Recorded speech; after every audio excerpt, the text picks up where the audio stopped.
Iran launched a large-scale retaliatory barrage of ballistic missiles and drones, targeting Israel and multiple US and Gulf Arab military sites in direct response to the US-Israel joint strikes on Iranian territory hours earlier. Iranian state media and the Islamic Revolutionary Guard Corps IRGC described the operation as Operation True Promise 3, vowing it would continue until the Zionist entity and its American backers pay the full price.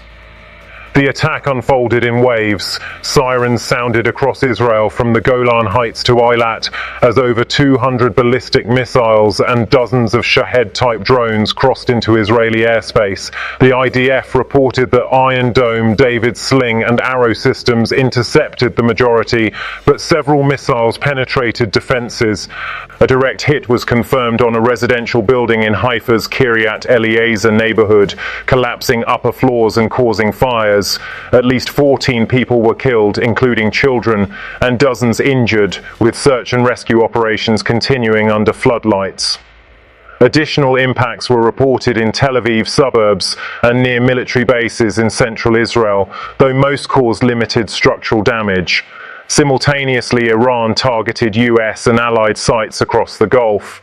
The US 5th Fleet headquarters in Manama, Bahrain, came under missile fire.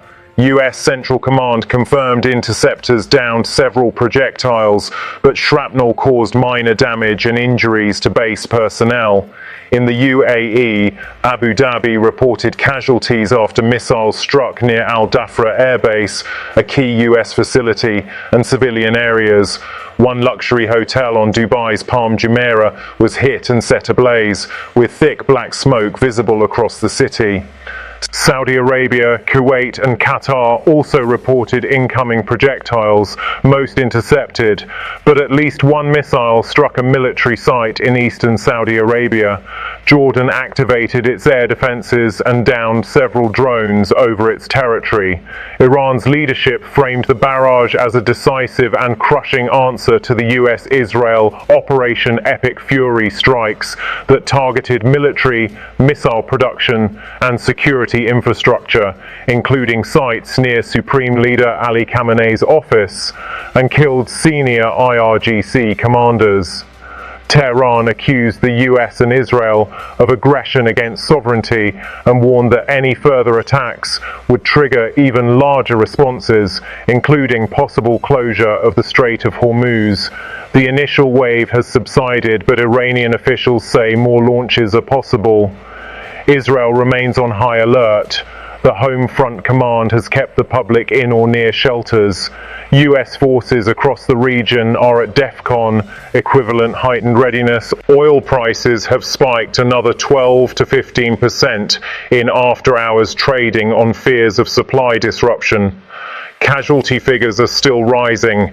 Initial estimates put civilian and military deaths in the dozens across Israel and the Gulf, with hundreds injured. Possible consequences are grave and immediate.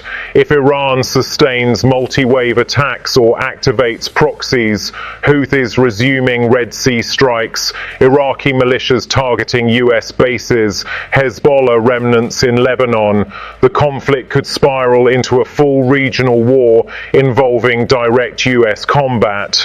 Energy markets face severe risk. Even a temporary strait closure could push crude above $150 per barrel, triggering global inflation and recession fears.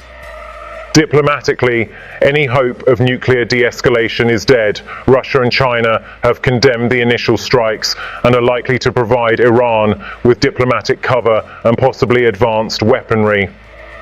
Domestically in Iran, the regime may use the external threat to suppress ongoing protests, though heavy casualties could backfire. The scale of Iran's retaliation, hitting Gulf Arab states that largely stayed neutral, suggests a deliberate attempt to punish perceived US allies and widen the conflict.